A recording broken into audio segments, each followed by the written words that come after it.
Kapag may feeling ka na parang pinipigilan ka pumunta sa isang lugar or sa isang grupo ng tao, alam mo yun, yung parang sudden feeling lang na bigla mo na lang na na parang hindi ka dapat umalis ng araw na yon or hindi ka dapat sumama sa mga taong yon or sa taong yon mismo, makinig ka.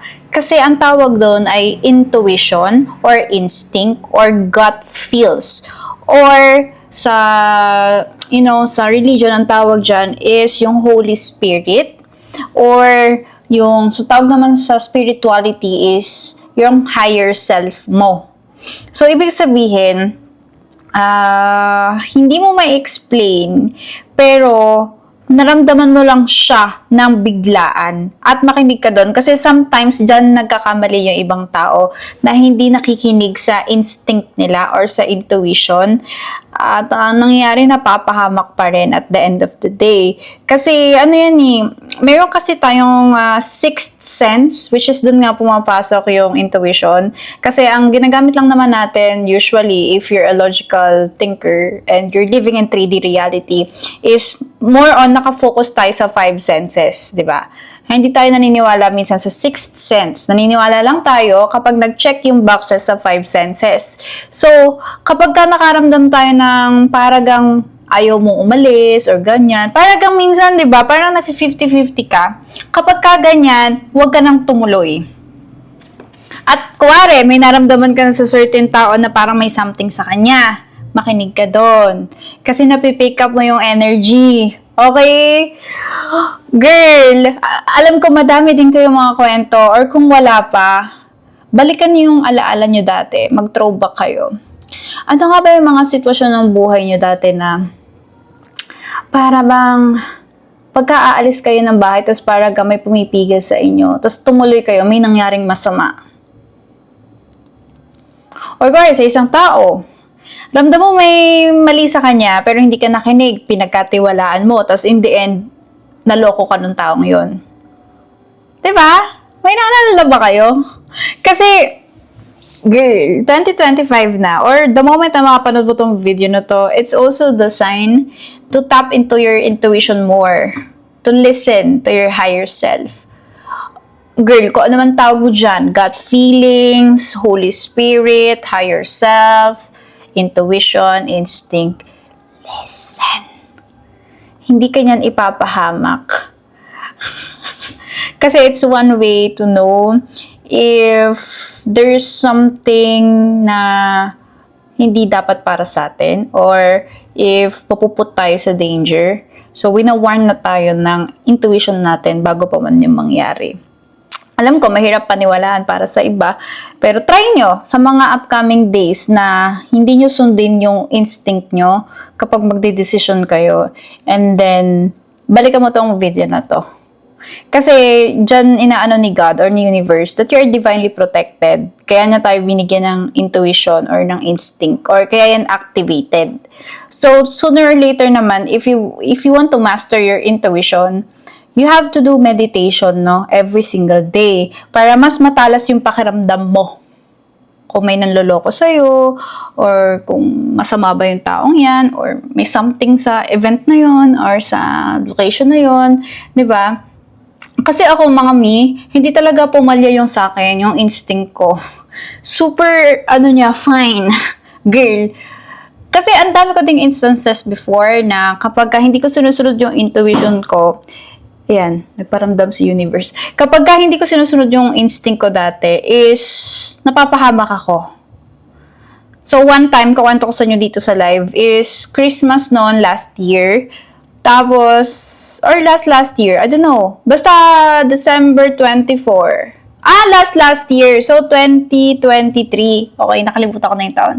Pero, bumili ako ng cellphone noon sa Green Hills. Tapos, parang may seller akong kausap.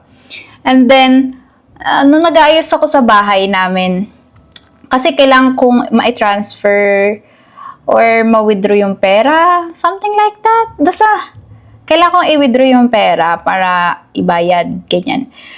Ngayon, girl, ang nangyari, parang tinatamad ako nung time na yon. Pero ayos na ako ha, I mean, naka-makeup na ako, plakado na.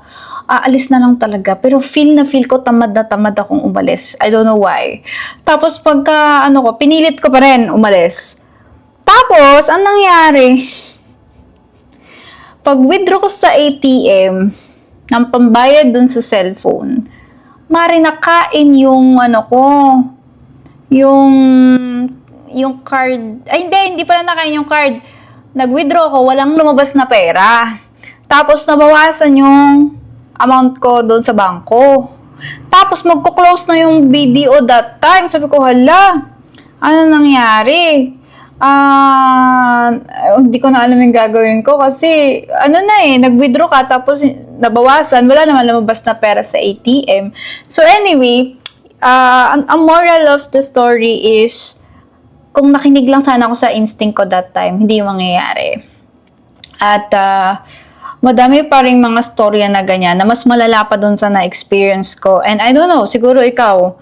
Kaya this 2025, let's activate our instinct or intuition every single day para hindi tayo mapahamak at para mas in tune tayo kay God or kay universe, para mas connected tayo sa Kanya. Kasi kapag sinusunod mo yung intuition mo or observant kang tao, yung presence of mind mo is nasa present reality, ibig sabihin.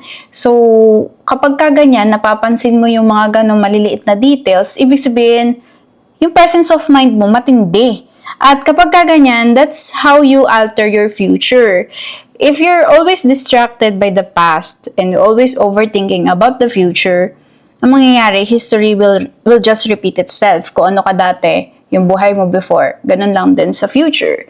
But, if super focus ka sa present moment, you enjoy the present moment, you listen to your higher self or to your intuition, to your gut feels, through your instinct, girl. Kasi, doon babase yung decision mo sa intuition mo, di ba? Na, wait lang, parang iba yung nafe-feel ko sa taong to. Hindi ko ma-explain, pero may something sa kanya. Di ba, may mga ganun tayo? So, pagka nakinig ka doon, mabilis mong mapipick up yung mga messages from the universe or from God, kung anong tawag mo sa Kanya. At mararamdaman mo that you are divinely guided. Kasi hindi naman talaga siya nawala Lagi lang siya nandyan sa atin. Pero minsan, matigas lang talaga ulo natin, hindi tayo nakikinig sa Kanya.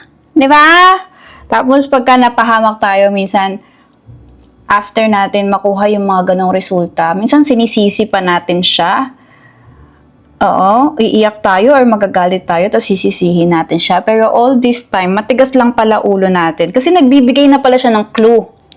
Sabi ni God or ni universe, umiwas ka sa mga taong yan. Hindi sila sa'yo, makakabuti.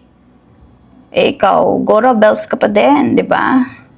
Niloloko ka ng jowa mo, niloloko ka ng asawa mo. Tapos ikaw naman, nagbibingi-bingihan ka lang, 'di ba? Nakaramdam ka ng ganun. Wala, hindi yan. Tapos biglang ganun. 'Di ba? Bigla mo may ma-discover na, ay, oh my gosh, oo nga, niloloko nga ako. Or kaya naman, may pupuntahan kang isang location, tapos parang ayaw mo tumuloy, tapos bigla ka na aksidente or may nangyari sa'yo. 'Di ba? Kumbaga parang kung titignan mo, kung o-obserbahan mo yung patterns ng everyday life natin, hindi niya tayo pinapabayaan. Talagang matigas lang talaga yung ulo natin. So, yun lang. Kung papapanood mo tong video na to, listen to your intuition, to your higher self, kung ano man tawag mo. Kasi maliligtas ka kapag pinakinggan mo yan. So, yun lang. Thank you so much for watching. See you on the next one. Bye!